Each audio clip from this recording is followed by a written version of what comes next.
Bismillahirrahmanirrahim. Assalamualaikum warahmatullahi wabarakatuh. Alhamdulillahil karim arrahman alam al-Qur'an halakal insana alam al-hul bayan. Asyhadu an la ilaha illallah wahdahu la syarikalah wa asyhadu anna Muhammadan abduhu wa rasuluhu la nabiyya ba'dah. Allahumma shalli ala sayyidina Muhammad wa ala ali sayyidina Muhammad. Segenap pengurus yayasan takmir masjid yang saya hormati, para kiai, para ustadz yang rabu pada kesempatan kali ini, ayah bunda dan adik-adik remaja yang rabu pada kesempatan kali ini. Alhamdulillah kita dipertemukan oleh Allah hari ini. Masya Allah ada sebagian di antara penyenangan yang pakai masker mengingatkan saya pada kemarin-kemarin itu kita diuji oleh Allah dengan pandemi yang luar biasa. Dan ternyata di pandemi itu alhamdulillah penjenengan semuanya kita ini yang dipilih oleh Allah keluar dari pandemi sebagai yang sehat, insyaallah ya, bukan yang wafat ya, insyaallah ya. Kalau sebagai yang wafat kita nggak akan bisa ketemu pada kesempatan kali ini ya, insyaallah. Alhamdulillah hari ini saya diberi amanah oleh panitia untuk ngobrol-ngobrol terkait bagaimana mendidik generasi pemenang dengan sebuah kerisauan yang disampaikan oleh Ustadz Bowo tadi ya, Masya Allah, sama kerisauannya seperti itu. Di berbagai tempat saya juga mengangkat tema-tema yang seperti ini karena fakta yang mencengangkan ketika saya ini ngisi kajian subuh di berbagai tempat. Rumah saya di Sidoarjo Pak ya. Kalau ngisi ke Surabaya, kalau ngisi di Sidoarjo itu sering lewat alun-alun Sidoarjo, lewat jalan raya Gedangan sampai Aloha, sampai Surabaya itu. Ya Allah luar biasa kondisinya. Ramai sekali jam 2 pagi itu. Jam 2 pagi ramai sekali. Saya ke bandara dan sebagainya jam 2 pagi itu ramai. Jam 3 ramai banget, Insya Allah. Yang trek-trekan, yang di warung kopi itu ramai sekali. Tapi begitu saya sampai di masjid sepi lagi. Insyaallah. Naudzubillah min dzalik. Makanya benar yang disampaikan Ustadz Bowo tadi, kalau kita diam saja Pak, tidak rebutan generasi. Kita ini diam saja menikmati kenikmatan kita ini beribadah di masjid-masjid, tapi kita tidak berebut generasi. Maka yang terjadi itu generasi jadi kayak begini. Banyak sekali anak-anak ini. Naudzubillah min dzalik. Kita sedang berebut generasi. Kalau kita kalah, maka masjid ini nanti beberapa puluh tahun ke depan akan dikenang sebagai oleh anak cucu kita sebagai begini.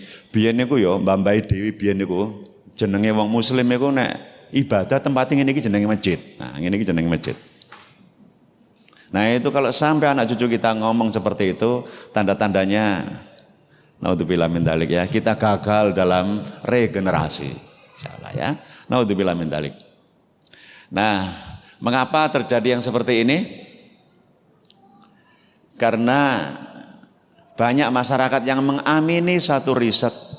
Ini riset Pak. Masyarakat kita itu nggak tahu, senang sekali dengan riset. Kalau diomongi pakai ayat itu mencep. Diomongi pakai hadis tenang-tenang saja. Tapi kalau sudah ngomong ini riset itu diam deh. Gitu ya, insyaallah. Nah, ada satu riset begini Pak ya. Datangnya dari Yahudi. Ditulis dalam sebuah bentuk penelitian, dimasukkan dalam satu buku, dan buku itu kemudian dikirim ke Indonesia, diterjemahkan pakai bahasa Indonesia, dibaca oleh sebagian guru, diamini oleh banyak orang tua, bahwa remaja itu adalah usia kerusakan. Remaja itu usia kegundahan, keguncangan, krisis, kenakalan. Itu masuk di kepalanya anak-anak, sehingga anak-anak dari SD, begitu tumbuh SMP itu, dia akan mempraktekkan ini. SMA, puncak-puncaknya dia akan mempraktekkan ini. Baru agak waras anak-anak itu kadang kelas 3 SMA karena persiapan masuk perguruan tinggi. Nah, saya ngomong begini karena saya guru, apal perilakunya mereka. Nah, kalau ini yang dihembuskan dan dipercaya, maka masjid ini suatu ketika akan kosong. Kalau banyak orang tua percaya ini, maka jangan pernah berharap masjid ini nanti akan punya kelanjutannya. Karena memang begini caranya merusak Islam itu. Lewat riset yang keren, tidak dibantah. Akibatnya anak SMP mencoba kayak begini, mencoba rusak-rusakan anak SMP. Anak SMP mencoba gundah-gundahan, dikit-dikit gundah, dikit-dikit galau. Omongannya biasanya kalau anak-anak sudah kerasukan begini, dia suka ngomong begini. Aku mau healing aku. Aku mau healing. Nah, berarti dia sudah kerasukan kegundahan. Kalau dia sudah kemasukan itu kenakalan, maka dia akan mencoba mempraktekkan kenakalan-kenakalan yang luar biasa. Zaman penjenengan, zaman saya dulu kalau disebut nakal, nun saya penjenengan kan dulu tidur di masjid toh. Pernah tidur di masjid, dilanggar-langgar di musola ya, insyaallah. Paling buanter niku nakale nggih nyolongi jambu-jambu tonggo niku gitu. Paling buanter. Tapi anak-anak sekarang itu kenakalannya lewat ini kan? Ya Allah. Ada Bu, penjenengan yang pernah kualan ngurusi anaknya HP-an. Ya Allah, HP-an tak banting temen HP enggak insyaallah. Kualak kita tapi anak-anak kita enggak ngereken. Naudzubillah min dzalik. Nanti saya tunjukkan kerusakan-kerusakan lewat sini. Tapi karena ini di masjid saya enggak berani menampakkan gambar-gambar yang aneh-aneh ya, insyaallah. Yang benar seperti ini nggih, mohon nanti yang punya bawa HP difoto, nanti di print di rumah supaya anak-anak baca. Kalau ada di antara di sini guru, kalau perlu takmir Pak, mohon berkenan kalau penjenengan ada dana, keluarkan print, bikin backdrop kayak begini. Kalau ada foto saya ini kan sebenarnya nggak terlalu penting yang ini backdrop ini ya, insyaallah ya. Yang penting itu ini, betul-betul ini. Nanti akan mencuci otaknya anak-anak. Nah ini kalimat penting, super penting menurut saya. Saya siarkan kemana-mana. Kalimat ini adalah kalimat motivasi dari Imam Ibnu Katsir yang nulis tafsir warna hijau itu, yang kita baca. Nah, kalimat ini akan menetralkan kalimat riset tadi yang mengatakan pemuda adalah kekuatan, inspirasi, kreativitas, ledakan ruhiyah, kesegaran, ketegaran, energi karya besar dan penopang peradaban Islam. Kalau otaknya anak-anak muda diisi kayak begini, insya Allah anak-anak muda itu akan kaya raya prestasi. Kaya raya prestasi. Ledakan ruhiyahnya luar biasa, gemar sekali ke masjid. Ada satu sirah yang barangkali kita semuanya sudah tahu. Ada salah seorang sahabat yang matur kepada Rasulullah, ya Rasulullah, saya ingin mau puasa ya Rasulullah, saya ingin puasa sunnah. Oh, kalau begitu kamu puasa Ayamul Bid, tengah bulan itu 3 hari saja. Si pemuda ini bilang ngeten, ya Rasulullah saya ini muda, masa puasa sebulan cuma 3 kali puasa sunnahnya? Oh ya kalau begitu kamu puasa Senin sama Kamis. Ya sudah meningkat kan, Senin Kamis sudah 8 hari. Ngendikan ngeten lagi, ya Rasulullah saya ini masih muda, masa puasa cuma 8 hari sebulan? Oh, kalau begitu puasalah sebagaimana saudaraku berpuasa, sehari berpuasa, sehari berbuka, sehari berbuka, sehari berpuasa. Puasanya Nabi Daud, baru puasa. Lihat gayanya zaman dahulu itu, kalau mau beribadah sunnah itu suka nawar kepada Rasulullah, nawar. Cuma nawarnya ke atas. Suruh 3 nggak mau naik 8, ya naik lagi sehari puasa, sehari berbuka, naik. Kalau gaya kita sekarang ini, kalau mau mengerjakan ibadah itu nawarnya ke atas atau ke bawah? Nah itu masalahnya ini ya, bedanya di situ aja, ya. Bedanya di bawah, ya. Tahajud dibilangi 8 rakaat, nawarnya 2 rakaat gimana? Boleh nggak? Sah nggak? Ya boleh aja ya. Ya selalu nawar ya, insyaallah. Baik. Nah kalau ini penjenengan sudah siarkan, penjenengan share kemana-mana, termasuk di masjid-masjid. Saya keliling-keliling masjid, keliling-keliling pondok pesantren yang mengalami kasus pembullying dan sebagainya, bullying. Nah, saya minta untuk mengatasinya dari sini, dari cara berpikir lebih dulu. Kalau cara berpikirnya sudah salah, semua perilaku akan salah.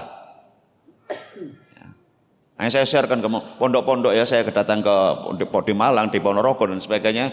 Pakai ini Yai, pakai ini Yai, pakai ini semuanya. Masya Allah. Ya. Karena yang ngomong Imam Ibnu Katsir, mufasir ya, pakar tafsir. Ya. Daripada yang ngomong Yahudi tadi ya, Masya Allah. Baik, kita mulai sekarang, ini mukadimah saja, bagaimana mendorong anak-anak kita untuk menjadi generasi pemenang. Seringkali anak-anak kita ketika didorong menjadi generasi pemenang itu mikirnya cita-cita. Cita-citamu apa? Cita-citamu apa? Insyaallah. Sungguh, wallahi demi Allah, siapa yang cita-citanya setinggi langit, siapa yang cita-citanya setinggi langit, tetapi tidak menggunakan jurus langit, dia sama dengan menyiapkan kejatuhan dari tempat yang paling tinggi. Siapa yang cita-citanya setinggi langit, tetapi tidak menggunakan jurus langit untuk mencapainya, sama dengan mereka itu menyiapkan kejatuhan dari tempat yang paling tinggi. Itu sebabnya kita perlu mendorong anak-anak kita untuk menggunakan jurus langit. Salah satu jurus langit yang Rasulullah bawa dalam peristiwa Isra wal Mi'raj itu adalah sholat. Sholat itu yang dibawa. Di mana-mana ramai setiap tahun peringatan Isra Mi'raj. Pada hari saya diundang ke Mojokerto itu sampai jam 12 malam. Gak selesai-selesai. Astagfirullah, luar biasa ini. Nah, saya khawatir nanti peringatan Isra Mi'raj selesai malam-malam, besoknya nggak sholat subuh. Ini kan aneh. Insyaallah, habis ngomong tentang Isra Mi'raj kok nggak sholat subuh. Nah, mari kita lihat jurus langit yang top markotop apa? Apa ada hubungannya dengan oleh-olehnya Rasulullah dengan sholat itu? A'udzubillahi minasyaitonir rajim. Bismillahirrahmanirrahim. Ya ayyuhalladzina amanu rka'u wasjudu wa'budu rabbakum waf'alul khaira la'allakum tuflihun. Hai orang-orang yang beriman, rukuklah kamu, sujudlah kamu, sembahlah Tuhanmu. Kegiatan apa yang namanya rukuk, sujud, menyembah ini apa namanya? Salat. Salatlah dan berbuatlah kebajikan supaya kamu mendapatkan kemenangan. Maka syaratnya generasi pemenang itu ada dua. Yang pertama mau sholat, yang kedua bisa berbuat baik. Kalau berbuat baik bisa, tapi sholat gak bisa, orang iso menang, Pak. Gak bisa. Itu sebabnya sholat itu ukuran kemenangan. Makanya dahsyatnya panggilan sholat itu luar biasa. Ada kalimat hayyalal falah. Artinya apa? Mari menuju kemenangan. Maka anak-anak kita pun tidak akan pernah menjadi generasi pemenang kalau ada panggilan hayal al falah dia nggak datang, nggak akan jadi generasi pemenang. Mau dipanggil seruan untuk menjadi pemenang dia nggak datang kok. Itu sebabnya sholat menjadi indikator yang sangat penting sebagai bekal anak-anak kita menjadi generasi pemenang, ya, generasi pemenang. Dan generasi itu harus selalu regenerasi terus menerus. Ya. Di berbagai tempat pada saat sholat subuh saya ngisi kajian subuh itu yang banyak itu bukan generasi masa kini yang sholat, tapi generasi masa lalu. Ya. Generasi masa kininya nggak tahu kemana. Makanya kalau ada anak muda datang ke masjid, anak kecil datang ke masjid itu masya Allah top markotop mana itu, masya Allah ya. Sholat dan berbuat kebajikan, insya Allah akan mendapatkan kemenangan. Masya Allah.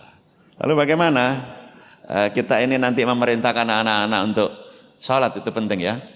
Saya awali begini dulu. Nun sewu dengan yang begitu rajin ke masjid ya. Mudah-mudahan istiqomah sampai akhir hayat, insya Allah ya.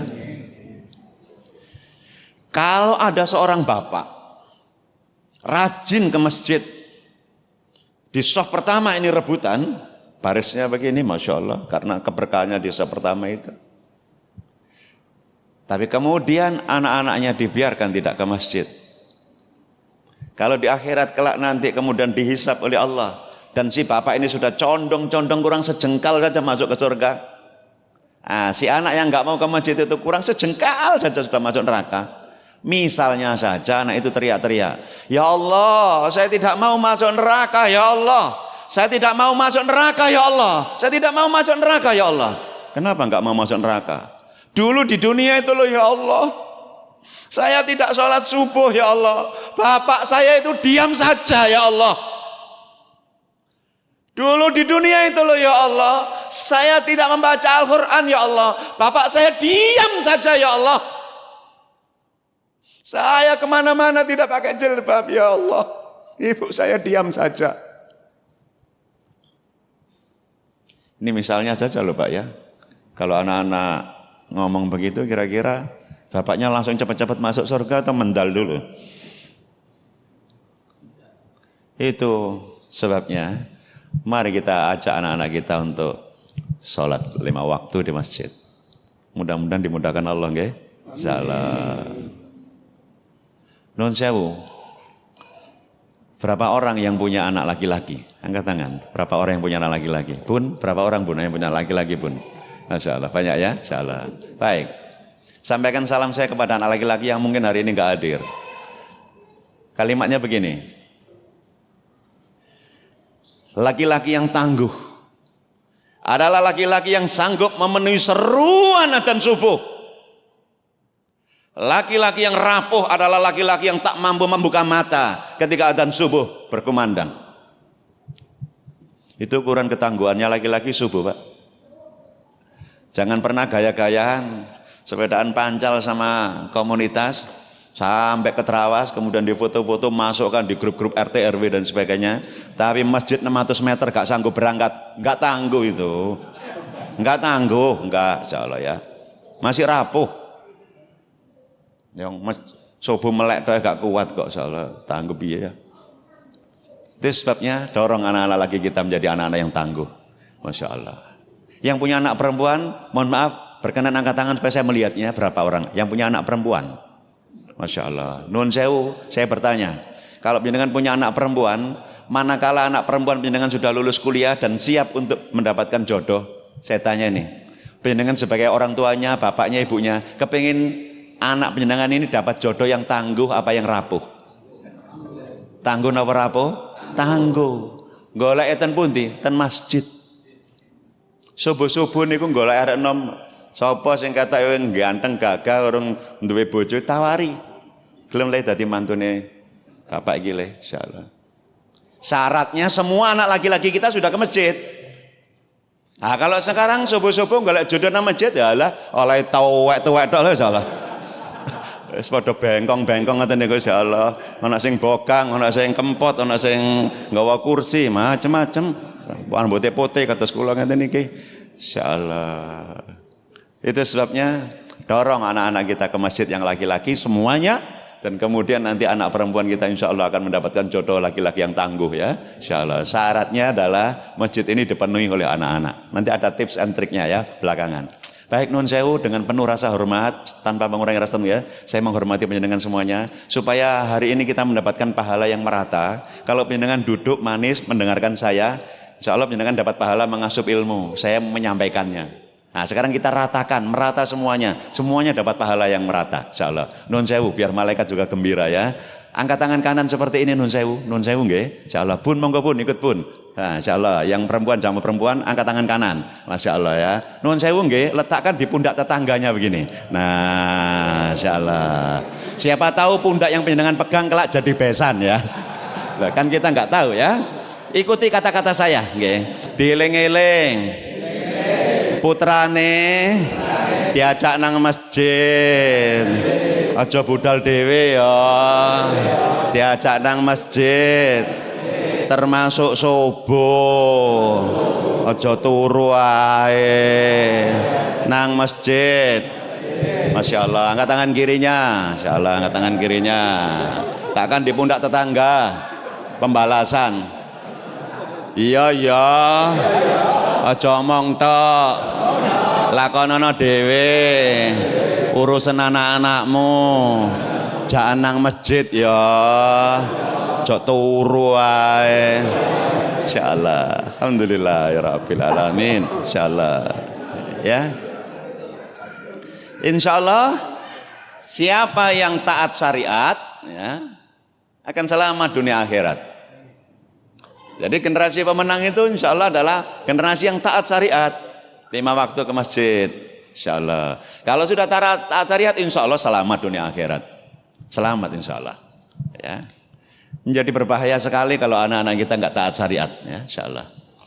Kalau saya nun sewu ini logika saja. Saya berjalan nyerwotong gitu nggak ngelihat tembok atau tiang ini Pak. Ketatap jeduak ngoten paling bathuk kula mbendol. Kenapa? Karena saya nabrak tembok. Tapi kalau saya nabrak syariat, hidup saya yang bermasalah. Bukan bathuk saja, hidup saya bermasalah kalau nabrak syariat. Ya. Itu sebabnya harus hati-hati yang taat syariat. Jangan sampai kita ini bermudah-mudah untuk urusan syariat. Nah, contoh bermudah-mudah. Diajak oleh temannya. Duhur loh, ayo nang masjid. Ya sik dhisik.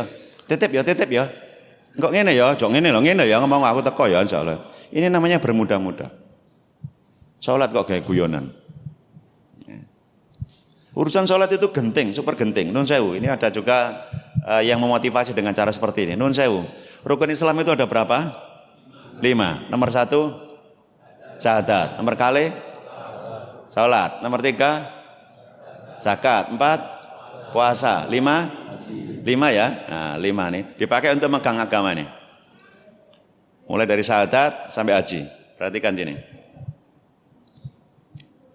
Kalau yang jendek tadi haji itu terlepas, dibuka, kira-kira jatuh enggak? Oh, enggak jatuh kan? Silakan dengan perhatian, enggak jatuh ya. Kenapa enggak jatuh agama kita? Karena haji itu bagi yang mau dan mampu. Bagi yang enggak mampu enggak wajib kan? Kalau puasanya ini terlepas, kira-kira terlepas enggak agama ini? Enggak, karena dalam kasus tertentu kita boleh enggak puasa Pak, diganti bayar fidyah kalau kita sudah manula banget tuh. Kalau zakatnya terlepas, kira-kira jatuh enggak? Enggak, karena dalam kasus tertentu kita boleh enggak bayar zakat, justru sebaliknya menerima zakat. Kalau sholatnya terlepas, kira-kira jatuh enggak agama ini? Jatuh Pak. Itu sebabnya siapa yang meninggalkan sholat, jatuh agamanya. Jatuh agamanya, sudah selesai. Nah kalau kita tidak ingin anak-anak kita jatuh agamanya, sholatnya harus benar, lurus. Harus benar. Ya. Wa ma khalaqtul jinna wal insa illa liya'budun. Dan tidaklah aku ciptakan seluruh jin dan manusia melainkan untuk beribadah. Dan beribadah itu salah satu bentuknya namanya sholat. Sholat. Nah, perhatikan di sini ya. Nanti silakan dengan ambil simpulan. Ada satu perintah sholat kepada anak-anak kita. Ceritanya ini dari orang tua. Ngandani anaknya ben gelem sholat. Di dalam surat Luqman ayat 17. Luqman itu namanya saja surat Luqman. Nama Luqman itu dekat dengan nama ayah atau dekat dengan nama ibu? Ayah. Bahkan ada satu penelitian Pak, di dalam satu tesis mahasiswa Ummul Qura itu meneliti di dalam Al-Quran, diteliti betul, diwolak-walik, ketemu ternyata ada 17 dialog cara mengasuh anak-anak. Ada 17 dialog cara mengasuh anak-anak.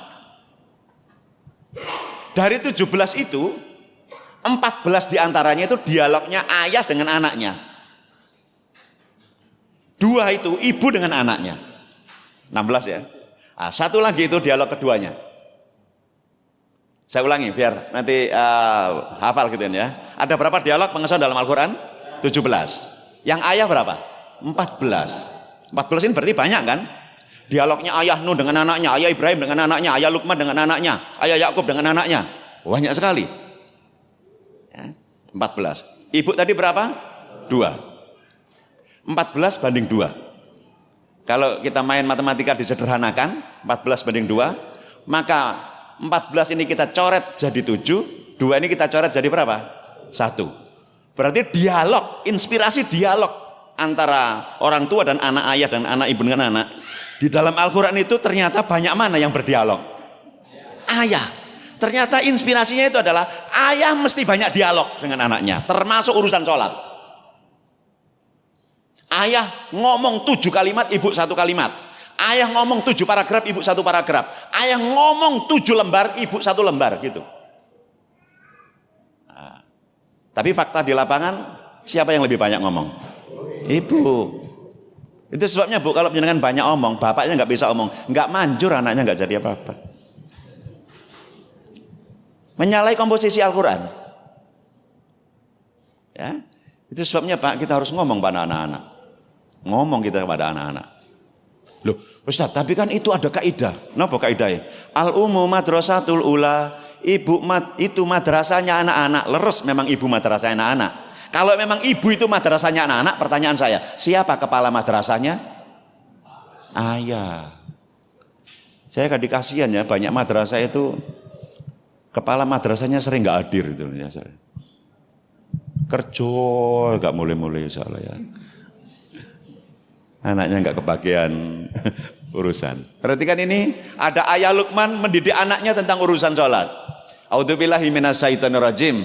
Ya bunayya aqimis shalah wa'mur bil ma'rufi wanha 'anil munkar wasbir 'ala ma asabak. Hai anakku, dirikanlah salat.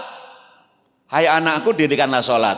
Suruhlah manusia mengerjakan yang baik, cegahlah mereka dari yang mungkar, dan bersabarlah terhadap apa yang menimpa kamu. Mari kita lihat ayat ini satu persatu. Hai anakku, dirikanlah salat, satu. Dan suruhlah manusia mengerjakan yang baik, cegah dari perbuatan yang mungkar. Perbuatan apa namanya itu? Menyuruh orang berbuat baik, mencegah dari yang mungkar. Namanya apa? Perbuatan apa itu namanya? Berdakwah. Berdakwah, nggih? Masya Allah. Nomor satu salat, nomor dua berdakwah. Dan yang ketiga disebut bersabarlah terhadap apa yang menimpa kamu. Ada tiga berarti. Nomor satu nun sewu namanya salat, nomor dua namanya berdakwah, nomor tiga bersabar. Perhatikan kalimat terakhir. Sesungguhnya yang sedemikian itu, pertanyaan saya, itu apa? Yang tiga tadi ya, termasuk hal-hal yang diwajibkan. Diwajibkan itu harus atau sukarela? Harus. Harus Pak ya. Ini harus dilakukan oleh anak-anak kita. Sholat, dakwah, sabar. Tapi umumnya banyak sekolah atau mungkin banyak orang tua yang sering diperintahkan itu yang mana? Sholat saja. Ininya belum, sabari dereng. Tiga hal ya, Masya Allah. Sholat, dakwah, sabar, itu termasuk hal yang diwajibkan. Yang mewajibkan siapa? Allah.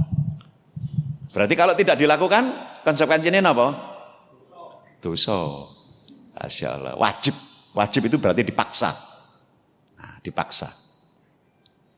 Nun saya penjenengan suka mana Bu? Dipaksa untuk masuk surga atau sukarela masuk neraka? Kamu enak dipaksa masuk surga ya. Memang surga itu harus dipaksa. Nanti termasuk puasa itu dengan termasuk diwajibkan ya. Nanti kita bahas juga. Nah, makanya diwajibkan itu harus nurut kita ini. Sholat, dakwah, sabar. Masya Allah.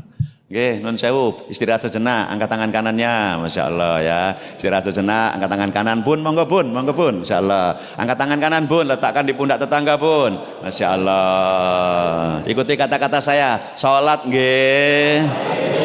Sholat 5 waktu, di awal waktu, ojo diolor-olor, ojo rasa-rasen, sholat. Alhamdulillah, angkat tangan kirinya, Masya Allah. Takkan di pundak tetangga. Ojo lali dakwah, sampaikan kebaikan, cegah kemungkaran. Ojo meneng ae. Deleng-eleng ya. Masya Allah, angkat tangan kanannya lagi, Masya Allah. Takkan di pundak tetangga, sing sabar. Ojo ngamuan, ojo murang-muring ae, sabar.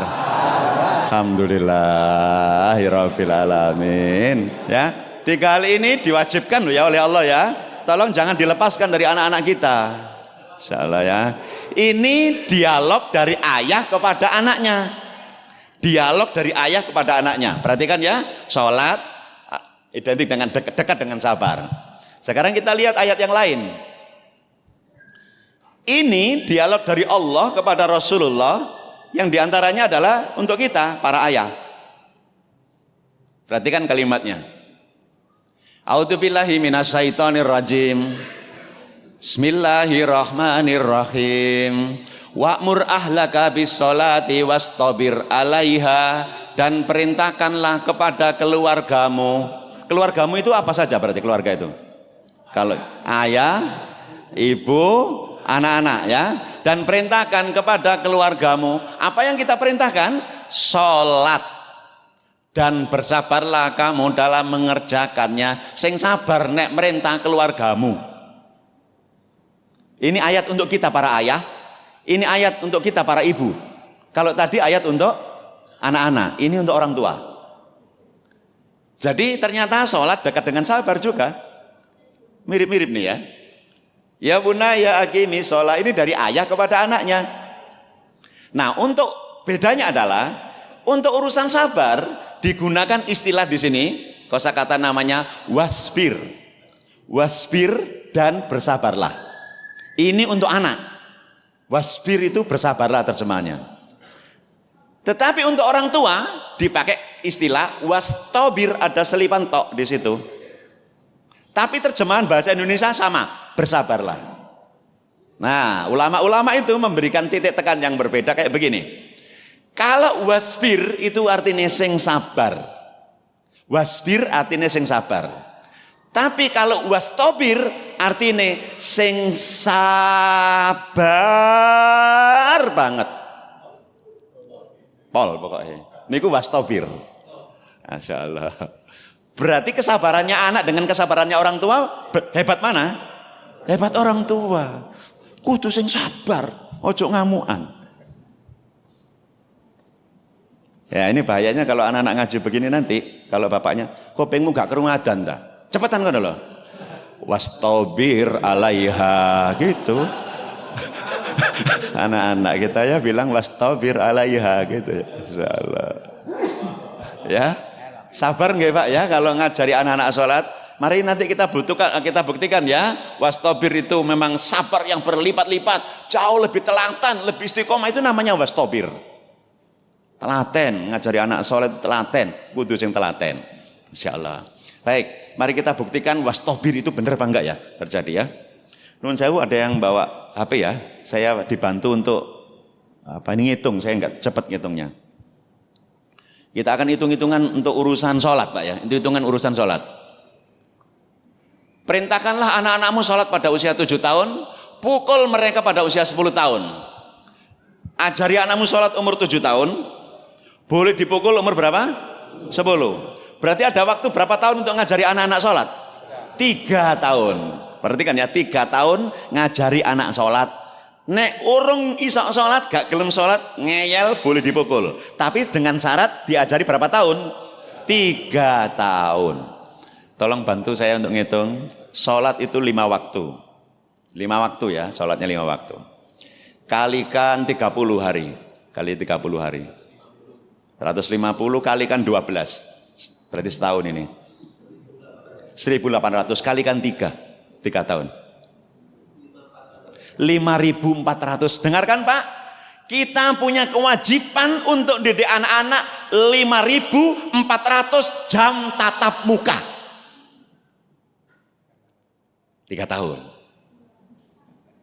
Asumsi saya, hipotesis saya nanti kalau S3 mau teliti ini, insya Allah ya. Kalau anak-anak sudah mendapatkan 5.400 jam tatap muka dari bapaknya, sholat ya nak, cici, sholat ya, ayo sholat telu, ayo sholat, tuh sampai 5.400. Saya berasumsi anak itu nanti akan bisa sholat dengan baik. Kalau ada anak umur 10 tahun ke atas belum bisa sholat dengan baik, saya berasumsi anak itu terlalu sering mengalami jam kosong untuk urusan sholat. Wah bapak yang ngajar sholat, itu untuk perjalanan. Mulai teko kantor, insyaallah. Maghrib teko omah tibake jamaah di masjid wis bubar, insyaallah. Isya kepegelen keturun, subuh gurung tangi. Maka anak ini tidak mengalami pendidikan dari ayah 5.400 jam tatap muka. Kalau anak itu haknya tidak diberikan, 5.400 tidak diberikan utuh, wajar dia gagal untuk urusan sholat, wajar. Kenapa? Pendidikannya terlalu sering jam kosong. Kalau jenengan dulu sekolah terlalu sering jam kosong, kira-kira pinter apa tambah pinter? Allah karim. Maka anak-anak itu kalau umur 10 tahun belum bisa sholat, kemungkinannya satu bocah yang memang bandel banget, atau dia terlalu sering mengalami jam kosong dari bapaknya yang menyuruh sholat itu. Kalau ternyata buktinya itu adalah bapaknya tidak memberikan hak 5.400, cuman diberikan 1.000 saja, berarti kan kurang banyak, kurang 4.000. Kira-kira yang pantas dipukul lebih dulu itu anaknya apa bapaknya? Apa ibunya? Siapa Bu yang pantas dipukul lebih dulu nih, Masya Allah. Ibunya ya, Masya Allah. Bu, mau Bu dipukul lebih dulu ya. Itu sebabnya saya selalu membela nih anak-anak umur 10 saya sih ojo dipukul ya, ojo dipukul sih. Diteliti dulu. Kadang-kadang datang ibu-ibu itu ke saya, Ustadz anak saya itu Ustadz wangel dikongkon sholat. Ya diperintah tuh, walaupun sampai gopel ambil kula.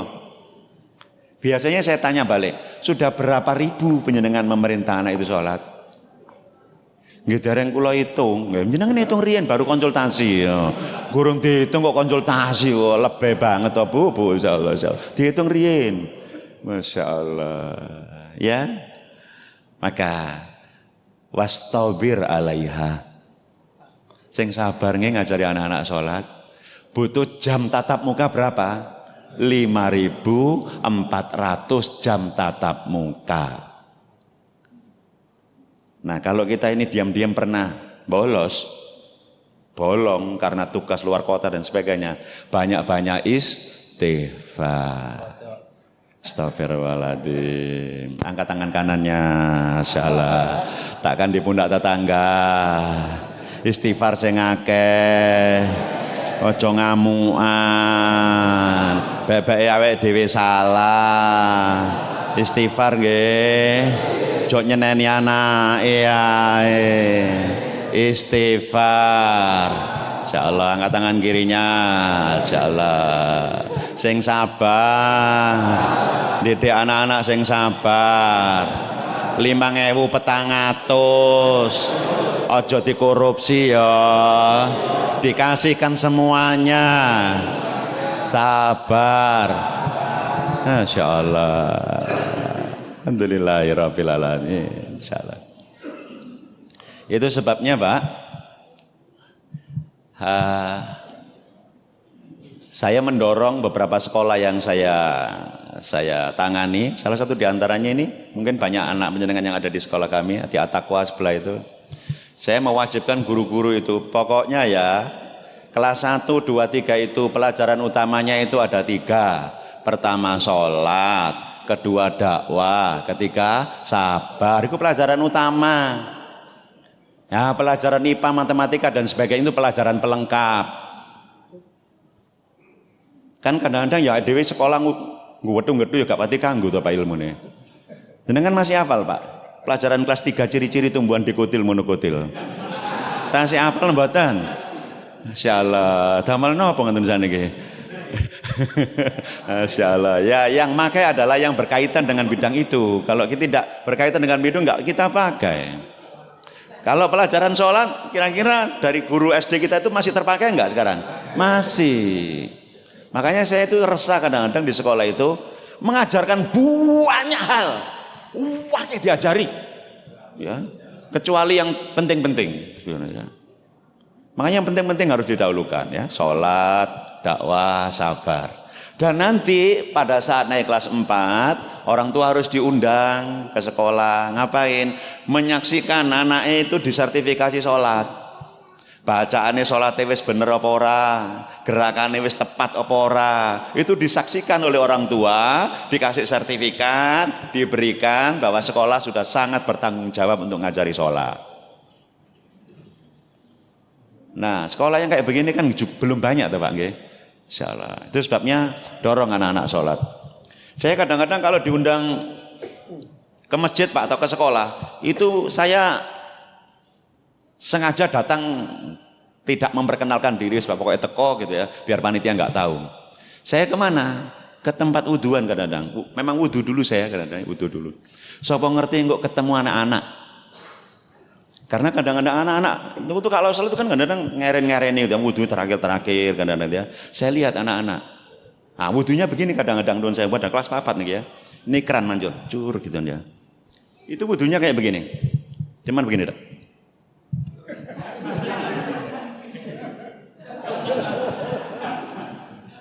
Pernah melihat anak begitu? Jangan diam saja ini. Tidak ada agama bagi orang yang tidak sholat. Begitu hadisnya. Tidak ada sholat bagi orang yang tidak wudu. Kalau wudunya cacat, maka sholatnya cacat. Kalau sholatnya cacat, maka agamanya cacat. Urusan wudhu aja dibiarkan kan masalah nanti. Ya, astagfirullahaladzim. Itu sebabnya kita perlu saling peduli untuk anak-anak itu. Kalau pas wudhu dilihat anak-anak ya. Kalau di sekolah memang dikontrol banget, insyaallah ya. Habis wudhu baris, ya, suruh setoran bacaan doa setelah wudhu, masuk ke masjid baris, insyaallah ya. Kontrolnya ketat. Nah kalau kadang-kadang di rumah, kadang-kadang kita ini lepas kontrol itu ya, insyaallah. Ini tadi ya, hitung-hitungannya dengan tadi ya. Sabar ya, sak menikah ya, 5.400 ini ideal. Kalau terlambat ya nggak bisa sholat sampai 8 tahun itu 14.600 jam belajar. Sabar, ngurusin sholat itu sabar. Oke, Masya Allah. Betapa pentingnya sholat sampai dijadikan satu metodologi oleh Nabiullah Ibrahim. Saya cerita sebentar ini terkait dengan Nabiullah Ibrahim. Nabiullah Ibrahim itu laki-laki yang lama nggak punya anak. Terus kemudian berdoa kepada Allah lama, terus kemudian diparingi Allah anak. Kira-kira laki-laki itu senang napa sumbek? Senang. Senang biasa atau senang pol, Pak? Pol, seneng pol. Maka senang pol itu diuji oleh Allah.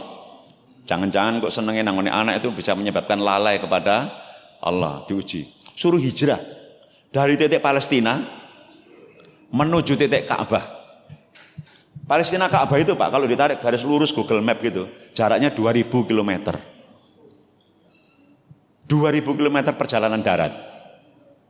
Kalau Indonesia itu antar kota tarik garis lurus itu Makassar, Jakarta, itu 2000 km.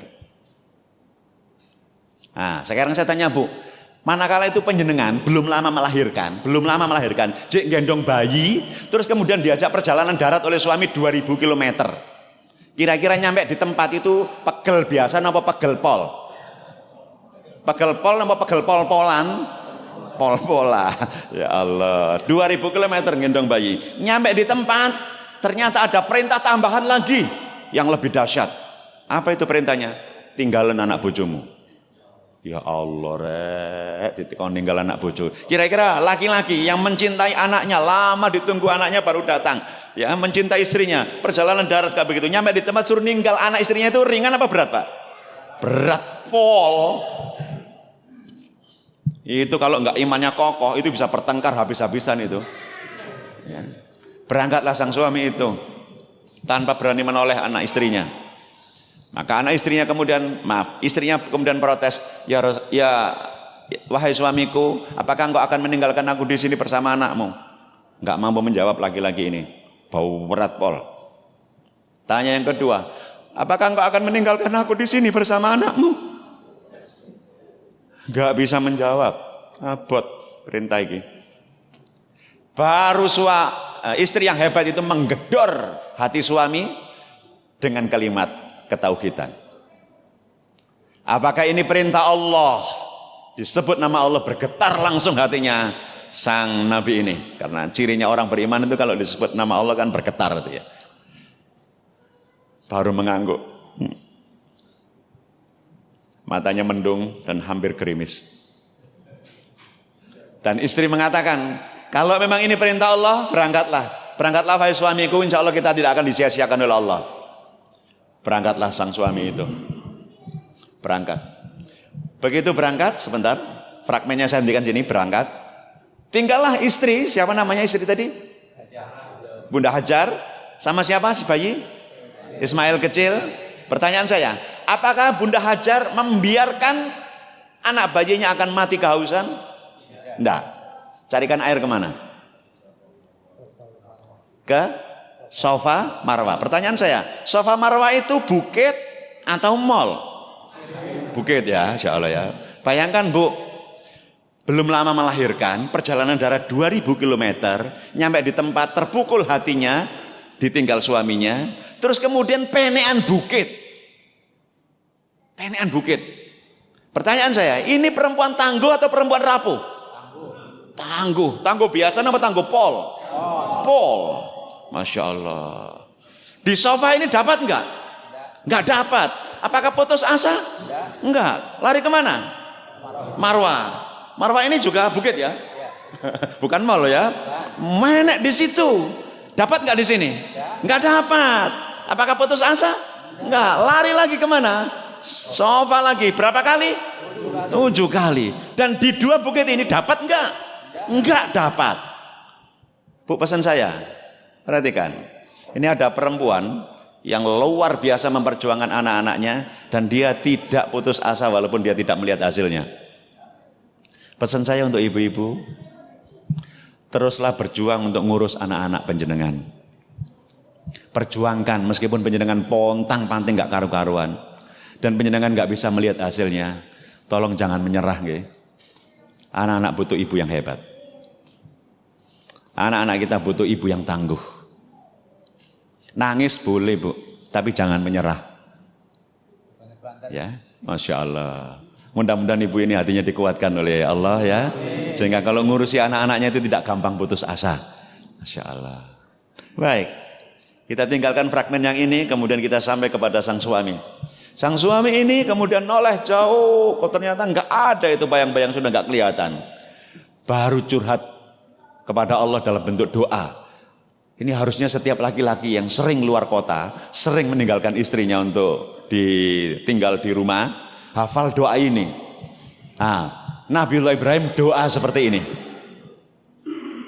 A'udzubillahi minasyaitonirrajim. Bismillahirrahmanirrahim.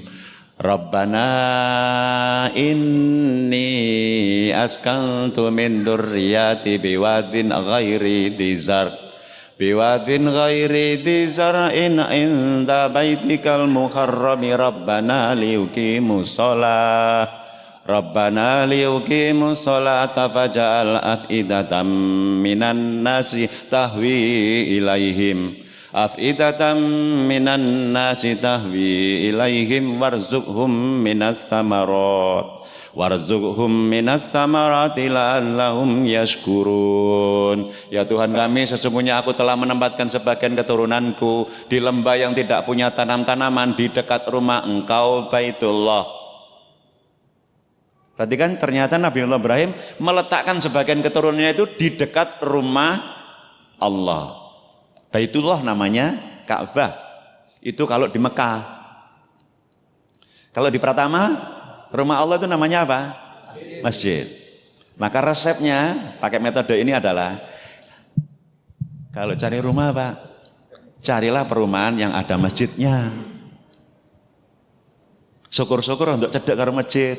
Insya Allah, alhamdulillah. Kenapa? Karena anak-anak kita kan diterobos suara adzan telinganya. Hayalal falah, masuk kepala telinganya anak-anak. Ya. Jadi nggak usah resah Pak kalau ada nanti perumahan yang mewah di sekitar kita. Kok gak ada masjidnya? Nggak usah beli Pak. Atau dengan beli terus mendirikan masjid di situ, nggak apa-apa. Karena masjid ini penting buat anak-anak. Yang sedemikian itu agar mereka mendirikan sholat. Perhatian seorang ayah itu adalah sholat. Rezeki diatur kalau Gusti Allah le, insyaallah. Sing gurung dijamin itu adalah sampai ini sholat apa ora, itu belum dijamin. Sholat. Ya, terutama bapak-bapak yang sering luar kota, luar pulau. Teleponnya ke anak-anak itu juga terkait dengan sholat. Penting banget. Ada yang punya anak usia mahasiswa, berapa orang usia mahasiswa? Dan kalau mahasiswa ini pulang nama mboten? Pulang, alhamdulillah kalau pulang setiap hari ketemu ya. Kalau nggak ketemu Pak, kontrol juga ya sholatnya anak-anak di kos-kosan itu. Kalau cara saya begini nun sewu, belum tentu cara ini baik buat penjenengan ya. Penjenengan bisa cari yang lebih baik. Nah saya kuliah luar kota. Begitu mancik kuliah, saya bilang saiki sampean wis dewasa lho, wis kuliah. Nggih ya. Nek kira-kira sampean ngekeki hadiah ayah ngono wis iso gurung? Lho ya kait kuliah ya kula niki. Dereng kerja ya. Mosok hadiah napa ya? Enggak, ayah gak njaluk hadiah barang, duit enggak duitnya ayah wis akeh. Napa ya? Setiap pagi jam 3:30 ayah WA-an ya. Menceritani nek sampai niku wis siap untuk sholat. Ya sudah bangun, persiapan sholat. Ngono ku laweg gawa atine ayah le. Ayah akan gelisah le, nanti kalau ngisi kajian subuh sementara belum mau coba WA-mu. Ya, aku sudah bangun, persiapan sholat. Kalau gurung moco ngono le, gelisah. Jangan sampai bapak yang ngisi kajian subuh anak itu turu le nang kos-kosan le. Oh ngoten ya, nggih ya. Nyuwun pandongane ya. Setiap pagi Pak sekarang ini, saya selalu tadi melek ngeten niku kalau mesti ngrayai HP. Delok anakku, wah alhamdulillah wis WA. Insyaallah kula dongakno dulu. Ya, kula wudu persiapan untuk sholat. Jangan dibiarkan. Nanti dia enggak sholat. Contohnya nggih, nyuwun sewu. Perumahan Gunung Sari itu loh Pak. Saya pernah ngaji di situ. Habis ngaji, diparani bapak-bapak nangis ngerangkul kula. Wah, iki nek bapak-bapak nangis berarti serius. Ya, nek bapak sing nangis pasti serius. Nek ibu moro tembe nangis biasa kula ya. Nah, ibu nangis kan biasa ya. Soalnya nek bapak nangis serius. Nah, beliau ngendikan ngeten Gunung Sari ning masjid. Ustaz, anak kula niku mboten salat Ustaz. Loh. Ya napa to, Pak? Pripun ceritane? Nggih, saniki mboten salat Ustaz terus nangis lagi. Nggih monggo cerita ya napa. Dulu itu yang ngaji di sini, TPQ ya di sini. Tapi sekarang enggak sholat lagi, nangis lagi. Kenapa Pak? Anak saya itu sekarang sudah tidak percaya kalau Allah itu ada. Saya yang redek maksud nemen iki rek salah. Ten pundi Pak putrane sekarang? Enggak tahu Ustaz di mana jeluntrungnya. Ibunya enggak ngerti, enggak tahu, ibunya juga enggak pernah dihubungi. Gimana sejarahnya Pak? Biar saya dapat pelajaran. Nanti jamaah saya juga bisa dapat pelajaran. Dulu itu ngaji, rajin, sholat dan mriki nggih. Tapi sejak kuliah terus ikut aliran free thinker. Free thinker, berpikir bebas. Dan sejak saat itu anak saya sudah tidak mau sholat. Karena orang-orang yang sholat itu katanya diprank sama agama. Bencana Pak ya besar Pak ya bencananya, Masya Allah, astagfirullahaladzim. Makanya jangan lalai Pak untuk urusan sholat ini. Walaupun dia sudah mahasiswa, ceklah kontrol satu persatu. Itu cerita yang di Gunung Sari Pak. Ada cerita lagi nih, ini seorang ustadz yang cerita, teman saya, ustadz cerita. Suatu ketika diajak reuni sama mantan siswanya, siswa SMA. SMA-nya Islam Mbak ya, saya tidak menyebut nama untuk melindungi nama baik sekolah itu. Di sebuah kafe gitu ya. Ternyata pada saat reuni ngumpul, beberapa anak laki-laki sama ustadz favoritnya ini, adzan maghrib, Allahu Akbar, Allahu Akbar. Ustadznya bilang, ayo sholat maghrib sih, panganannya gurung teko, enggak pas mari sholat, enggak panganan teko enak. Anaknya jawab gini, monggo Ustadz, silakan. Loh, ya ayo bareng-bareng kon enggak sholat ta? Nggih Ustaz, monggo, insyaallah. Lho kan kok lungguh ae salat kok, insyaallah. Monggo Ustaz, kalau mau salat. Lho kan enggak salat ta? Ya salat Ustaz, kalau di rumah. Lebih maksudnya? Ya biar enggak bertengkar sama bapak saya salat di rumah. Lah kalau di luar rumah? Enggak. Kenapa begitu? Loh, Ustaz ini masih percaya tak bahwa Allah itu ada? Nangis Pak teman saya Pak, ya Allah. Segitunya Pak ya, ngeracunnya anak-anak muda itu. Ini asli Pak ceritanya, Masya Allah, karena yang cerita masih hidup sekarang. Ya. Masya Allah. Mudah-mudahan kita dihindarkan dari fitnah yang besar kayak begini ya. Masya Allah. Angkat tangan kanannya Pak. Masya Allah, angkat tangan kanannya Pak. Masya Allah. Takkan di pundak tetangga. Anak-anaknya diurus nggih. Ojo sholat dhewe nang masjid. Anaknya diajak. Deling nih. Sholat 5 waktu. Jo meneng ae. Masyaallah. Angkat tangan kirinya. Masyaallah. Monggo letakkan di pundak tetangga. Iya. Ojo jarkoni. Iso ujar, gak iso nglakoni. Allah karim. Astagfirullahaladzim. Nggih, urusan salat ya. Pastikan juga anak-anak kita yang laki-laki terutama nanti akan menjadi laki-laki yang hatinya terpaut di masjid. Akan ada 7 golongan yang akan mendapatkan naungan di hari akhir, di mana tidak ada naungan lagi kecuali naungannya Allah.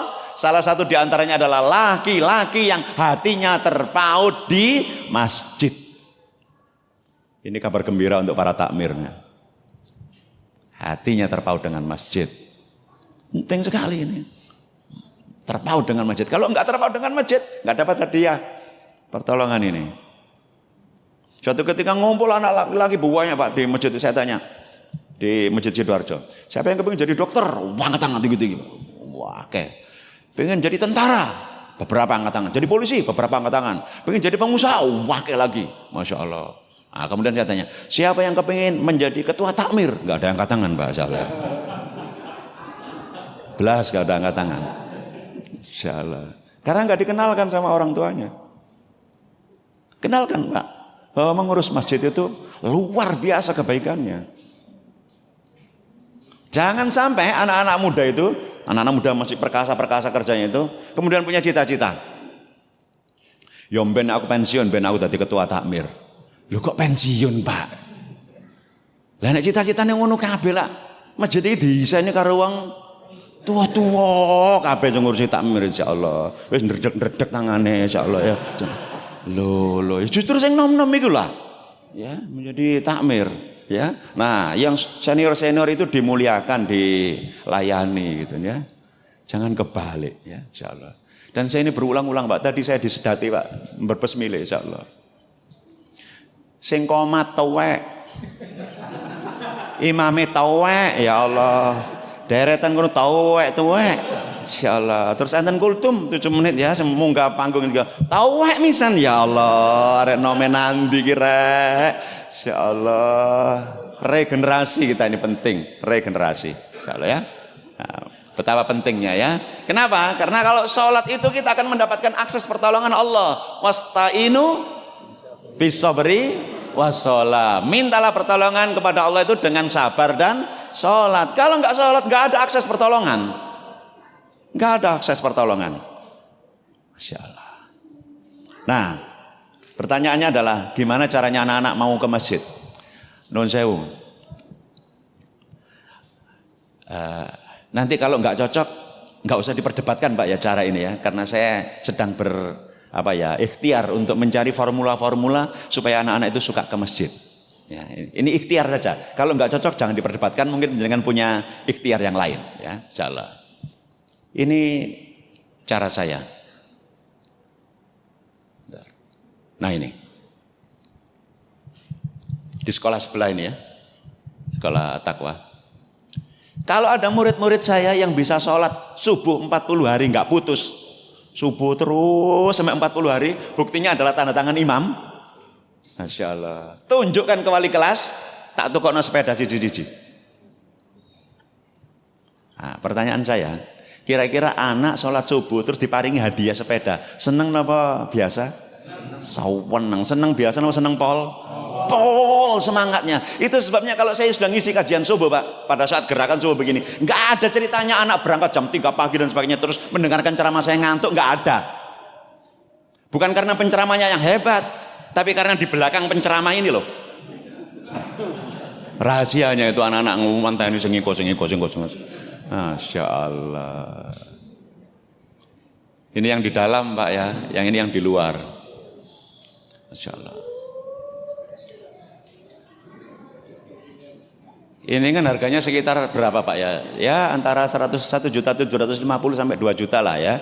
Kalau yang ini frame-nya bukan besi itu agak mahal sedikit 2 juta. Kira-kira Pak, angka 2 juta itu buat memberi hadiah anak yang mau rajin sholat subuh.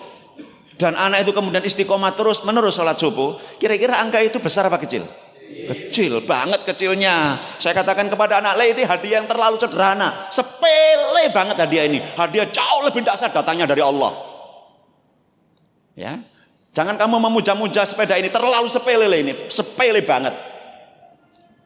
Semangat anak-anak. Ada. Makanya kalau saya datang ke sekolah itu Pak kadang-kadang ya. Saya nggak ngajar sih, saya itu mensupervisi guru. Kadang-kadang datang ke kelas.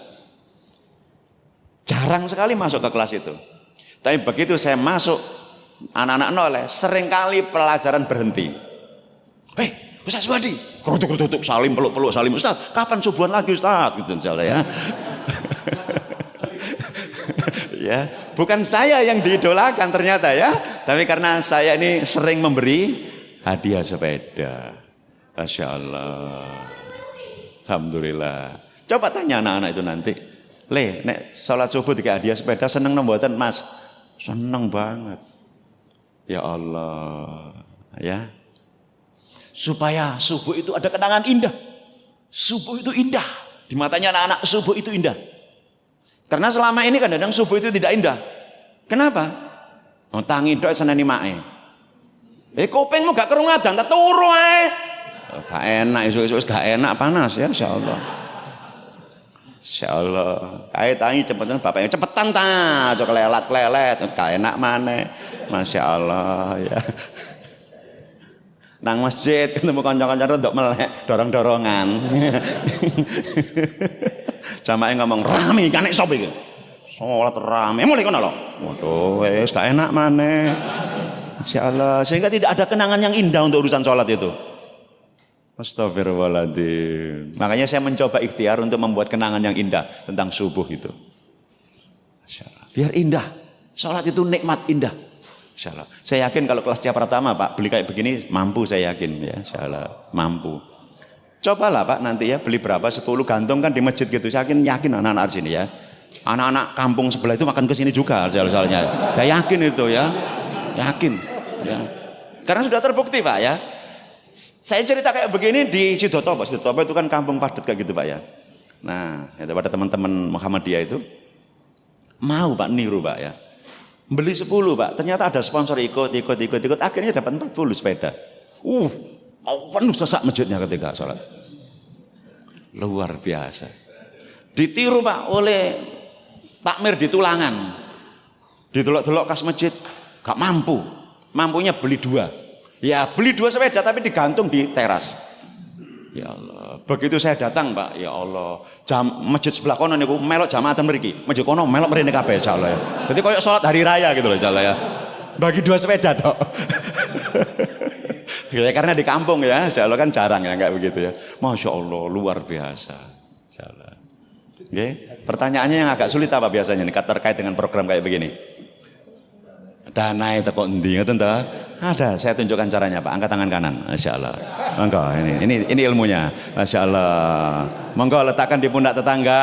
Masyaallah. Dieling-eling. Nek nang masjid nggawa duit, infak, sedekah, aja medit-medit. Nek nang masjid nggawa duit, ojo sarungan tok ae. Insyaallah, angkat tangan kirinya. Insyaallah, takkan di pundak tetangga. Titenono. Sesuk nek gak nggawa duit, berarti omong tok. Jarkoni. Iso ujar, gak iso lakoni. Ya Allah. Asik banget itu. Kita butuh gerakan kayak begini Pak. Untuk menarik siapa? Anak-anak muda yang di warung kopi itu harus datang ke masjid. Kalau kita nggak punya inovasi, dia akan tetap di sana Pak. Nyangkruk. Teman saya cerita begini. Nek naune diskotik itu beda banget. Nah, saya diomongin diskotik tanya. Aku nggak tahu nang diskotik ya, gak ngerti ya. Ya apa, mesti piye maksudmu? Nah diskotik itu ya, pertama kali teko itu kan yo ketok tawang pertama kali yang diskotik itu ya insyaallah. Lungguh kan kadang-kadang aku biyen yo ngejer ngedredeg. Nah, aku dan nyenggol gelas terus pecah, minuman alkoholnya itu tumpah dan sebagainya. Itu sudah dikondisikan. Cleaning service-nya itu ramah-ramah. Tidak apa-apa Pak, kami bantu, kami bersihkan insyaallah. Ngono ya. Iya, gak ono dibentak-bentak. Wah, saya mikir keras ya. Makanya nang diskotik semangat-semangat kayak ngono. Nang masjid kan kadang arek-arek dibentak ya insyaallah ya. Tangane lho ono ae numpano nang ngene kan. Karpet mari diumbah kok teles kabeh ini insyaallah. Aduh ya Allah, kadang-kadang sakne arek-arek. Ya, seneni. Sing sabar nggih Pak nggih. Masya Allah. Saya ini pernah Pak sholat di daerah sini Pak, di daerah Wiyung. Saya tidak menyebut nama masjidnya ya. Saya masih ingat betul di situ ya. Habis sholat itu saya nggak pakai dzikir, langsung ngalih. Gara-gara apa? Saya sholat di sop belakang itu, ya karena saya bukan jamaat tetap di situ. Terus kemudian sebelah kanan kiri saya ada anak kecil-kecil, ribut rame. Begitu selesai, imamnya salam, assalamualaikum warahmatullah, assalamualaikum warahmatullah, langsung berdiri. Sampai iku rame iku. Oh, mulutnya ada setannya iku insyaallah. Lah nduting-nduting ngoten niku lah jajar-jajar arek cilik-cilik kan ngon-ngon niku lho insyaallah ya. Salah kula wis ngalih-ngalih imam gak tepak blas kira salah. Astagfirullahaladzim, wis mulai-mulai aku salah. Ampun galak-galak. Terus kula tedalan mikir mek guyu kemekel ya. Lah yo, arek cilik-cilik iku mang lho gurung balik kabeh. Jek kelas 1 loro telu kan gurung balik ya. Salah. Nek durung balik niku enggak ada dosa napa mboten? Mboten lah yo. Kok ana wong sing akeh dosa, nyeneni wong gak duwe dosa iku lho aku. Aku kudu guyu aku salah. Lho arek-arek gurung duwe dosa, diseneni karo sing akeh dosa iku guyu. Insyaallah sabar ya Allah.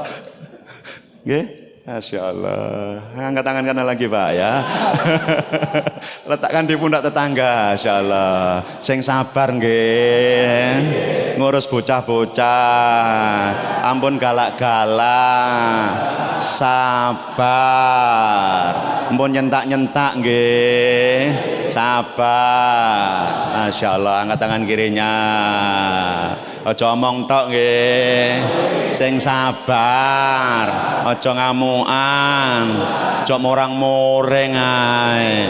Sabar. Masyaallah. Nah, ada satu teknik, Pak. Mudah-mudahan kalau panjenengan bisa mengembangkannya itu jauh lebih baik. Caranya membuat anak-anak enggak ribut masjid.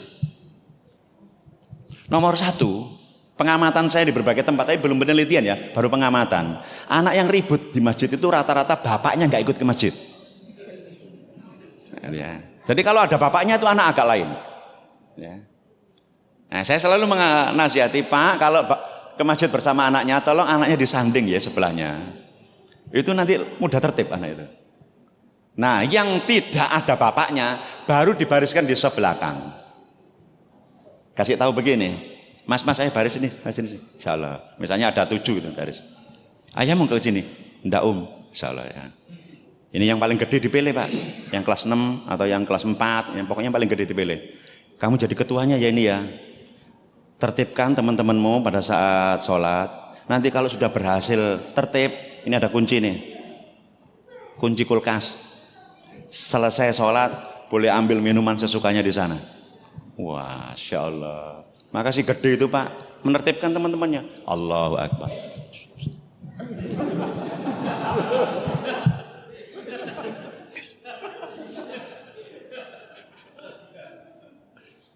Selesai salat, assalamualaikum warahmatullahi, assalamualaikum warahmatullahi. Kerutu nang kulkas kabeh ngoten. Kan kalau saya ten njaba kulkas kan. Lah pikiran ten mriki mboten terganggu to. Kan ten njaba. Nah. Makanya kulkas perlu diisi yang enak Pak ya, insyaallah. Pun enten kulkas itu? Pun pinten? Setunggal napa kalih? Kalih. Diiseni minuman yang berwarna-warni. Yang anak-anak suka. Jok banyu putih. Modit banget. Yang anak-anak suka gitu loh ya. Ya ono kacang hijau, ono susu, ono yogurt, macam-macam ngoten lho. Kados ten Indomaret ngoten niku lho ya. Insyaallah itu anak-anak seneng tuh, insyaallah ya. Masyaallah. Angkat tangan kirinya, insyaallah. Takkan di pundak tetangga. Insyaallah, aja medit-medit. Kulkasnya diisi.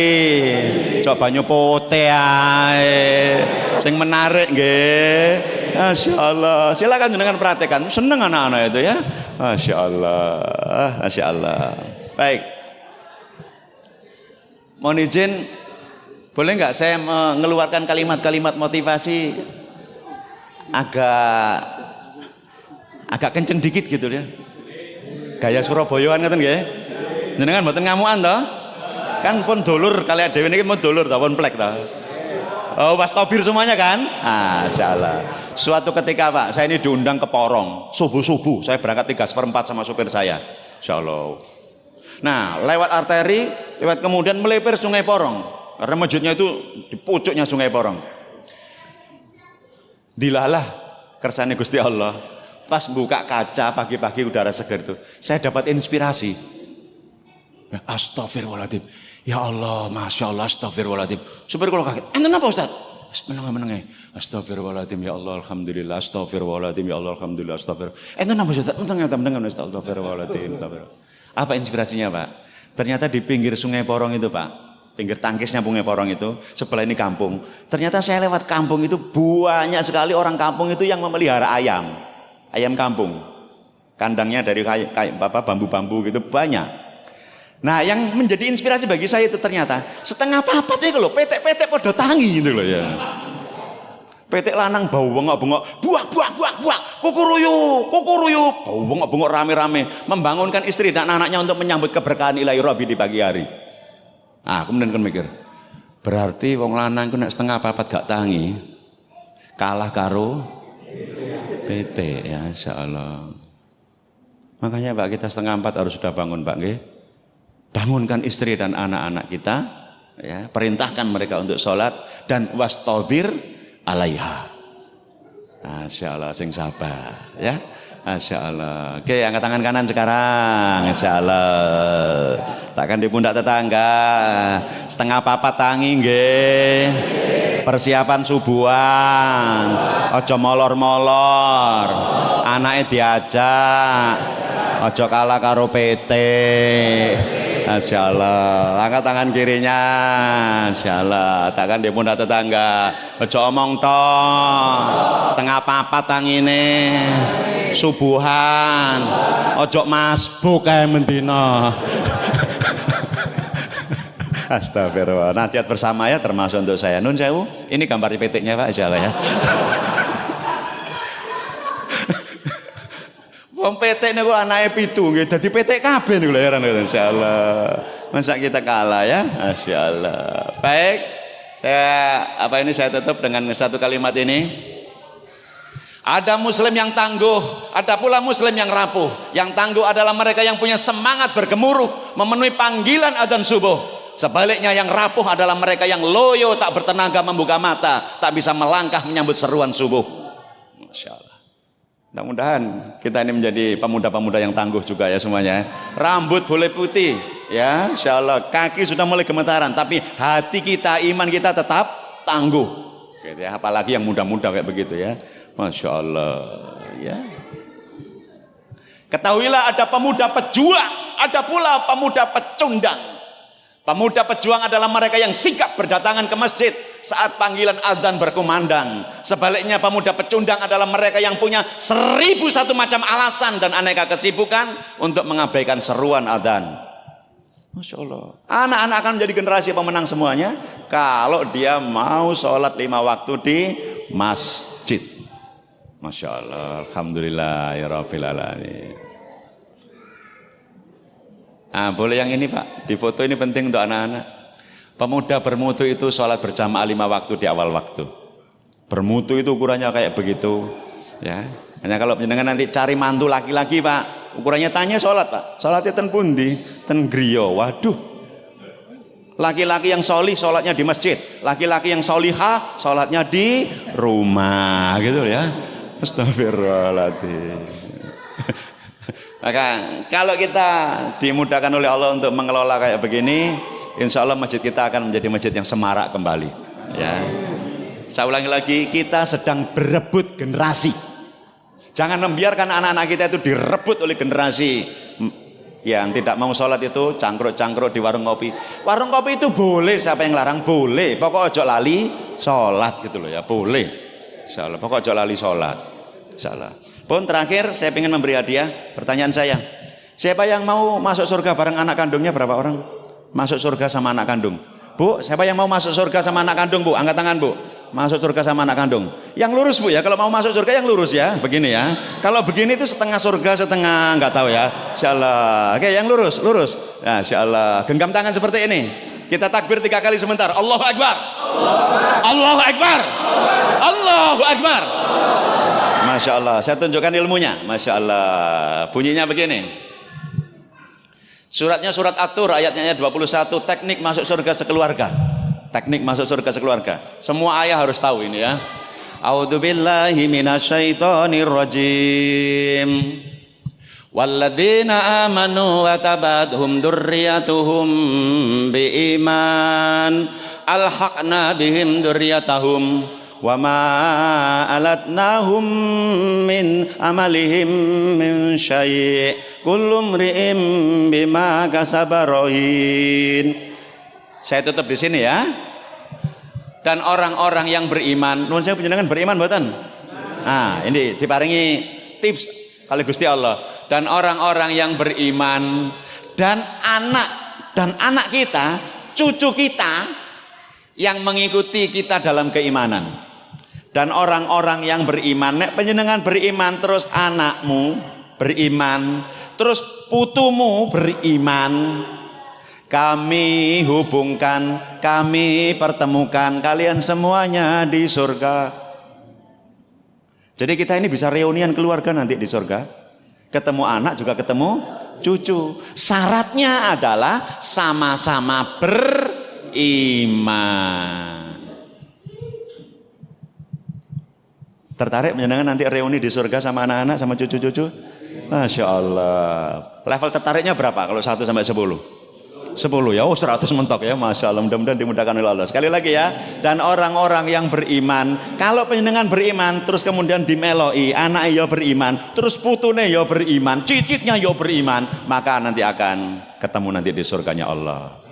Penjelasan tafsirnya begini, kalau ada seorang ayah beriman, anaknya juga beriman, tapi kok ayahnya ini lebih hebat daripada anaknya? Nah, karena ayahnya itu imam masjid, mantap ini ya. Surganya tinggi, hafalannya mantap, tinggi banget. Sementara anaknya sama-sama di surga, tapi surganya rendah. Bagaimana kalau terjadi kayak begitu?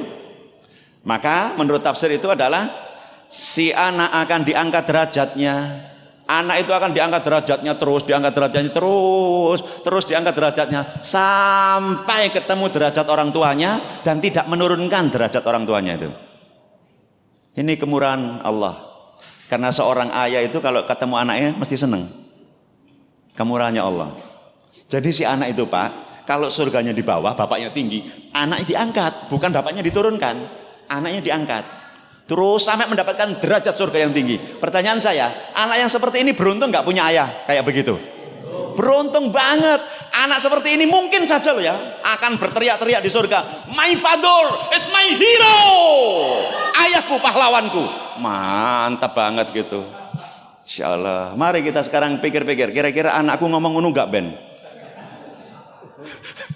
Insya Allah. Bagaimana kalau sebaliknya, walik? Anaknya surganya dhuwur banget. Ya apa lulusan pesantren, LCMA, hafal Quran, ya, pakar hadis, Masya Allah. Surganya tinggi sekali. Bapaknya surganya rendah. Karena hafal Qurannya mek 3 surat. Insya Allah ya. Enggak apa-apa Pak, 3 surat itu cukup banyak loh ya. Asalkan ya Al-Baqarah ya, Ali Imran ya, An-Nisa itu sudah cukup banyak Pak ya. Jangan dianggap sepele itu ya. Banyak juga itu ya. Anaknya 30 juz di sana. Bagaimana kalau kondisinya kayak begitu? Sebuah hadis yang cukup panjang mengatakan, maka si ayah itu orang tuanya akan diangkat derajatnya. Bukan anak diturunkan ya, orang tua diangkat derajatnya, diangkat terus sampai dalam proses pengangkatan derajat itu diceritakan orang tua ini gumun. Masya Allah, ya Allah, ini apa ya Allah? Masya Allah, ya Allah, ini apa ya Allah? Dulu ibadahku itu dulu biasa-biasa saja, balasannya kok begitu istimewa. Ini apa ya Allah? Maka kemudian dijawab, itu karena anak-anakmu beristighfar untukmu. Allahumma firli tunubi wali walidayya warhamhuma kama rabbayani shaghira. Ya Allah, bapak saya ya Allah. Bapak saya itu loh ya Allah yang belum bisa baca Quran dengan lancar. Tolonglah ya Allah, tolonglah ya Allah. Bapak saya ya Allah, ibu saya ya Allah. Kalau anak-anak kita gemar menangis, memintakan ampun dosa kita, keterbatasan kita, maka kita akan punya peluang kayak begitu. Penjenengan butuh anak-anak kayak begitu? Berapa orang yang butuh? Angkat tangan. Berapa orang yang butuh ya? Yang serius, kini ada banyak malaikat loh di sini ya. Insya Allah. Kalau saya butuh banget Pak ya. Masya Allah. Lurus. Masya Allah. Genggam tangan seperti ini. Kita takbir 3 kali. Allahu Akbar. Allahu Akbar. Allahu Akbar. Mudah-mudahan kita ditolong oleh Allah ya. Ditolong oleh Allah. Saya tutup dengan satu nasihat. Semua anak Adam itu nanti kalau meninggal dunia amalnya akan terputus. Kecuali berapa hal? 3. Nomor 1. Nah, harus urut ya kalau hadis ya. Wong Pancasila enggak urut saja kita seneni guru PPKN kok ya. Ayo ngomong Pancasila, satu persatuan Indonesia seneni ya salah ya. Hadis juga harus urut. Nomor 1, sodakotun jariyatun, sedekah jariyah. Nomor kali ilmu yang manfaat. Nomor 3, anak soli yang mau mendoakan. Perhatikan kalimat ini terakhir. Maka puncak prestasi seorang anak itu Pak, bukan terletak pada trofi-trofi yang ada di lemari-lemari kaca itu. Bukan, itu prestasi tambahan. Puncak prestasinya setiap anak itu adalah menjadi anak yang solihah, yang mau mendoakan orang tua. Itu puncak prestasi. Kalau anak kita sudah profesor, doktor sekalipun, tapi mulutnya tidak bisa basah untuk mendoakan kita, belum berprestasi dia. Ini puncak prestasi. Kejar dulu puncaknya, baru tambahannya. Nah, kadang-kadang banyak orang tua salah membanggakan makan anaknya yang sudah di luar negeri begini-begini, tapi enggak tahu dia mendoakan orang tuanya atau tidak. Doanya saja enggak hafal. Baik, saya tutup dengan sebuah nasihat dari buku Tarbiyatul Aulad fil Islam. Bukunya tebal segini Pak, kalau jenengan rajin baca mungkin 2 bulan selesai ya. Tapi kalau nggak rajin baca belum tentu setahun selesai ya, insyaallah ya. Ada ilmu untuk mendidik anak-anak supaya rajin sholat, supaya kelakuannya baik, solihah, itu ada ilmunya. Jangan perlu ilmu ini, mboten? Perlu ya. Ilmunya ini harusnya dipelajari panjang ya, 4 SKS ya. Tapi saya singkat menjadi 4 menit karena waktunya sudah habis. Tolong konsentrasi ke sini Pak, lihat saya ya. Ibu-ibu kalau kepingin anaknya menjadi anak yang rajin sholat, terus kemudian juga kelakuannya baik, ini ada ilmu dari buku Tarbiyatul Aulad fil Islam ya. Lihat sini, saya transformasikan ilmu bacaan yang sangat banyak itu menjadi ilmu gerakan. Kalau jenengan nggak bisa melihat saya, jenengan akan sulit mempraktekkan ilmu ini, insyaallah ya. Makanya kalau terhalang tembok minggir-minggir sedikit gitu ya, supaya jenengan lihat saya. Oke, siap ya? Sebagai penutup, karena saya jam 10 juga ada acara di tempat lain. Angkat tangan kanannya, lurus, tangan kanan ya, tangan kanan. Semuanya ikut ya, jangan sampai tidak ikut, karena eman ini ilmu yang penting. Gerak-gerakan seperti ini, gerak-gerakan. Tetap ikut semuanya ya, gerak-gerakan. Oke, terus tangannya bergerak-gerak ini nun sewu, letakkan di pundak sebelah kiri, pundak sendiri sebelah kiri. Ikuti kata-kata saya, yang bersyukur, wis duwe bojo, wis duwe anak, bersyukur agar tidak tersungkur di jalan kufur. Angkat tangan kanannya, gerak-gerakkan lagi. Masya Allah, letakkan di pundak sebelah kanan. Insya Allah, ikuti kata-kata saya yang sabar, agar pintu-pintu surga terbuka lebar.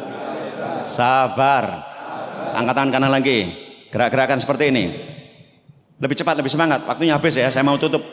Lebih semangat lagi, oke. Tangan kanan yang bergerak sangat cepat ini tepukkan perlahan-lahan ya, jangan keras-keras. Di dagu masing-masing, seperti ini. Di dagu,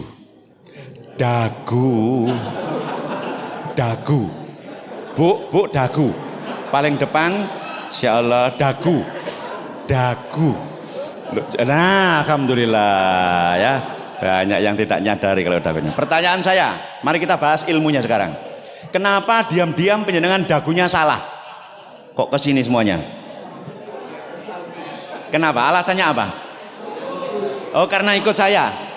Apakah nggak dengar omongan saya pakai pengeras suara? Loh, omongan pengeras suara lo gak direken. Saya ngomong tadi apa? Dagu apa batuk? Ya Allah, ngomong ini tahu terus ya. Mbak dijawil tonggo dagu itu loh. Oh alah gak ngomong. Lu ngomong bolak-balik. Masya Allah. Oke, mari kita simpulkan sekarang. Kalau begitu, mana yang lebih cepat nular kepada penjenengan? Yang penjenengan lihat dari perilaku saya atau omongan saya yang teriak-teriak tadi? Perilaku. Berarti mana yang lebih cepat ditangkap? Yang terlihat apa terdengar? Terdengar apa terlihat? Terlihat apa terdengar? Sama saja, anak-anak kita juga begitu. Kalau diinginkan anak-anak rajin sholat subuh, maka anak-anak harus melihat bapaknya berangkat sholat. Melihat, bukan mendengar. Nah, mendengar itu, kok pengen gak kerungatan? Tak kenal budala itu mah ya. Itu mendengar ya, mendengar ibu Kalau diinginkan anak-anak rajin tilawah, anak-anak juga harus melihat ibunya tilawah. Berarti yang harus baik dulu siapa? Anak atau orang tua? Masya Allah. Orang tua ya. Kalau diinginkan anak-anak tidak kecanduan HP, maka anak-anak juga harus melihat orang tuanya tidak kecanduan HP. Kadang-kadang anak-anak itu seneni sama mae. HP yang tak banting ngono karo pujian ngono kok. Sinau ngono lho. Ibu nggih HP-an ngoten kok. Masyaallah. Ibu iku jualan online, insyaallah online, insyaallah. Sesio angel anak ya. Masyaallah, kakean alasan kok ya. Masyaallah. Nun sewu angkat tangan kanannya lagi. Masyaallah, letakkan di pundak tetangga. Mulai hari ini jadi teladan nggih. Jadi teladan. Jadi contoh, ojo ngongkon-ngongkon tok ae. Kasih contoh. Masya Allah, angkat tangan kirinya. Masya Allah, letakkan di pundak tetangga. Mulai hari ini jadi teladan, uswatun hasanah. Ojo nyeneni tok. Deling-eling nggih. Masya Allah, alhamdulillah. Sebagai komitmen supaya saya juga bahagia nih ya ngisi kajian di sini. Saya tanya ibu-ibu, bapak-bapak, siapa yang hari ini terbit di dadanya keinginan untuk berikhtiar saja lah Pak ya, insyaallah. Untuk berusaha sekeras-kerasnya menjadi teladan bagi anak-anaknya, berapa orang? Masya Allah, alhamdulillah, ya Rabbil Alamin. Genggam tangan seperti ini, kita takbir, Allahu Akbar, Allahu Akbar, Allahu Akbar. Masya Allah. Terima kasih bapak-bapak yang penuh semangat. Saya nggak tahu ibu-ibu kurang semangat. Kelihatannya takut ya kalau mulai suka kajian ya, Masya Allah ya. Karena ada yang mulai nyinyir nggak suka kajian ya, Masya Allah. Saya heran ibu-ibu ini kok suka pengajian gitu loh, Masya Allah. Astagfirullahaladzim. Boleh Pak, ibu-ibu ikut kajian boleh nggak? Boleh. Alhamdulillah boleh ya. Masya Allah. Jangan sampai nanti malah nggak ikut gara-gara itu ya. Boleh ya? Alhamdulillah, ya Rabbil Alamin. Baik, cukup nggih Pak nggih? Insyaallah, saya izin karena jam 10 ada acara di Sidoarjo, insyaallah ya. Baik. Besok penuhkan shaf untuk sholat subuh nggih? Alhamdulillah. Ajak anak-anak ya. Insyaallah. Wallahu a'lam, mudah-mudahan takmir berkenan untuk mengadopsi sepeda tadi ya. Insyaallah, insyaallah. Banyak ini donatur-donatur, toko-toko hebat ini banyak sekali, Masya Allah ya. Insyaallah. Mudah-mudahan nanti dimudahkan Allah ya. Ya, rezekinya dilimpah ruahkan oleh Allah semuanya ya. Alhamdulillah. Silakan dicoba. Nanti kalau ternyata kurang berhasil, cari yang lebih keren lagi. Insyaallah ya. Masya Allah. Karena di berbagai tempat sudah mulai menunjukkan tanda-tanda kebaikan. Baik, saya kira begitu. Mari kita tutup dengan doa. Boleh saya memimpin doa? Insyaallah. Monggo mari kita berdoa. A'udzubillahi minasyaitonirrajim. Bismillahirrahmanirrahim. Allahumma shalli ala sayyidina Muhammad wa ala ali sayyidina Muhammad walhamdulillahi rabbil alamin. Ya Allah, ya Ghafur, hamba-Mu yang hadir dalam majelis ilmu ini ya Allah, mengaku dengan semengaku-ngakunya ya Allah, Telah banyak kesalahan yang kami perbuat ya Allah. Ampuni kesalahan kami sebagai seorang istri, sebagai seorang suami, sebagai seorang ayah, dan sebagai seorang ibu. Barangkali kami lalai dalam mendidik anak-anak kami untuk sholat 5 waktu ya Allah. Kepadamu kami menyembah ya Allah, kepadamu kami menyembah, kepadamu ya Allah kami mohon pengampunan dan pertolongan. Ampuni kami ya Allah, ampuni kami ya Allah. Tolonglah keluarga kami ya Allah, tolonglah keluarga kami ya Allah, tolonglah anak-anak kami ya Allah. Jadikan anak-anak kami ya Allah anak-anak yang senantiasa menegakkan sholat 5 waktu ya Allah, hingga ujung usianya habis ya Allah. Kepadamu ya Allah kami menyembah, kepadamu ya Allah kami menyembah, dan kepadamu ya Allah kami memohon pertolongan. Tolonglah keluarga kami ya Allah, agar kami sekeluarga ya Allah istiqomah mengerjakan sholat sampai titik akhir hidup kami ya Allah. Jangan Engkau jauhkan kami ya Allah, hati kami dari masjid ya Allah. Lekatkan hati kami kepada masjid ini ya Allah, agar kami bisa berdakwah ya Allah, bersyiar dengan penuh kesabaran ya Allah. Kepadamu kami menyembah ya Allah, kepadamu ya Allah kami memohon pertolongan, pengampunan ya Allah. Allahumma arinal haqqa haqqa warzuqna tiba'ah, wa arinal batila batila warzuqna tinabah. Rabbana dhalamna anfusana wa illam taghfir lana wa tarhamna lanakunanna minal khasirin. Rabbana hab lana min azwajina wa dzurriyyatina qurrata ayun waj'alna lil muttaqina imama. Rabbana atina fid dunya hasanah wa fil akhirati hasanah wa qina adzabannar ya Allah, wa qina adzabannar ya Allah, wa qina adzabannar ya Allah. Subhana rabbika rabbil izzati amma yasifun wa salamun alal mursalin walhamdulillahi rabbil alamin. Al-Fatihah. Iyyaka na'budu wa iyyaka nasta'in shiratal mustaqim shiratal ladzina.